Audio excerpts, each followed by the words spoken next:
sini saya ingin mempresentasikan resensi novel Bidadari dari Surga.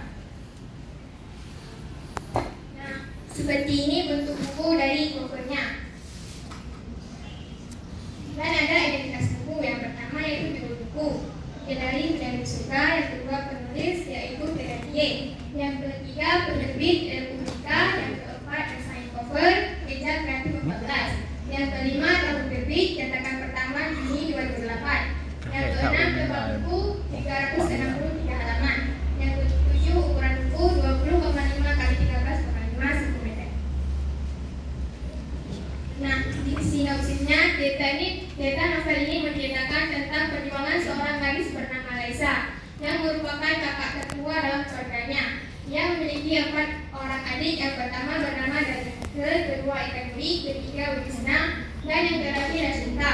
Laisa bukanlah kakak kandung ataupun anak kandung dari Mama Lutfi. Laisa merupakan anak tiri dari Mama Lutfi. Laisa adalah berkorban, memutuskan untuk tidak bersekolah karena ayah tirinya meninggal dunia oleh tulang punggung keluarga. Laisa dan keluarganya tinggal di lembah Lahaban. Laisa merupakan gadis yang digambarkan buruk rupa, tidak seperti saudaranya yang cantik dan tampan. Namun ia memiliki hati yang amat mulia, rela berkorban demi menyekolahkan keempat adiknya. Laisa merupakan seorang petani jagung. Namun pada suatu hari ia mendengar percakapan mahasiswa kedokteran yang sedang KKN selesai mengobati Asinta sakit, bahwa desanya ini sangat bagus suhu dan iklimnya untuk menanam stroberi. Akhirnya Laisa mengajak Mama Lutfi dan keempat adiknya untuk melakukan terobosan menanam buah stroberi di kampungnya. Akhirnya semua perjuangannya berhasil. Laisa berhasil menjadi pengusaha stroberi yang sukses hingga bisa menjadikan adik-adiknya lulus kuliah, menjadi orang-orang yang hebat, bahkan dari itu berhasil menjadi profesor. Seiring berjalannya waktu, adik-adik Laisa bertumbuh dewasa dan menemukan jodohnya masing-masing. Hal ini berbanding terbalik dengan Laisa yang hingga saat ini sulit mendapatkan jodoh. Namun mereka segan untuk melangkahi kakak Laisa untuk menikah. Namun Kak Laisa menasihati mereka untuk menikah saja. Hingga suatu waktu Kak Laisa menyadari ternyata menderita kanker paru-paru dan ia menyembunyikan dari keempat adiknya. Hanya Mama Lutfi saja yang mengetahuinya. Ketika semua adiknya tidak, Kak Laisa menjadi bidadari suka seperti Ibrah dan ini. Wahai wanita-wanita yang usia 30, 40 atau lebih dari itu, tapi belum juga menikah, mungkin karena keterbatasan fisik, kesempatan, atau tidak pernah terpilih di dunia yang amat kesatuan mencintai materi dan kecerdasan. Jadilah wanita-wanita sadar sendiri, namun tetap mengisi hidupnya dengan tidak berbagi, berbuat baik dan bersyukur.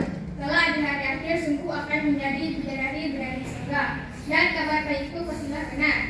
Bidadari surga pasti nanti luar biasa. Di dalam novel ada latar, sudut pandang, dan penokohan dan alur.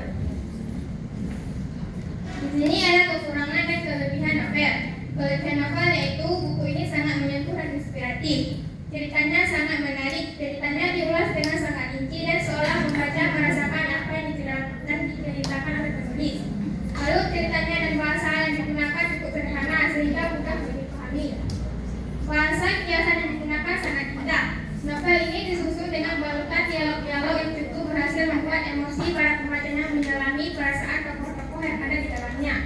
Kita juga dapat mengambil hikmah yang terkandung di dalamnya tentang takdir Tuhan, bahwa hidup, jodoh, rezeki, dan mati adalah sepenuhnya milik Allah.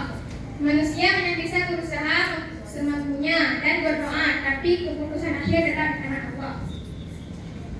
Kekurangan novel yaitu gaya bahasa dalam novel ini agak memusingkan. Misalnya untuk meletakkan cara mengambil karakter kunci yang kadang dipanggil Kak, kadang dipanggil Wak, di beberapa tempat ada uratakan. Novel ini yang terasa sedikit janggal adalah mengenai sudut pandang penulis. Terdapat kerancuan pada penempatan posisi penulis dalam cerita ini. Terkadang tidak ada korelasi dengan jalannya cerita. Yang terakhir ada kesimpulan dan syarat. Kesimpulannya adalah satu sisi Laisa digolongkan kakak yang tegas dan galak, yang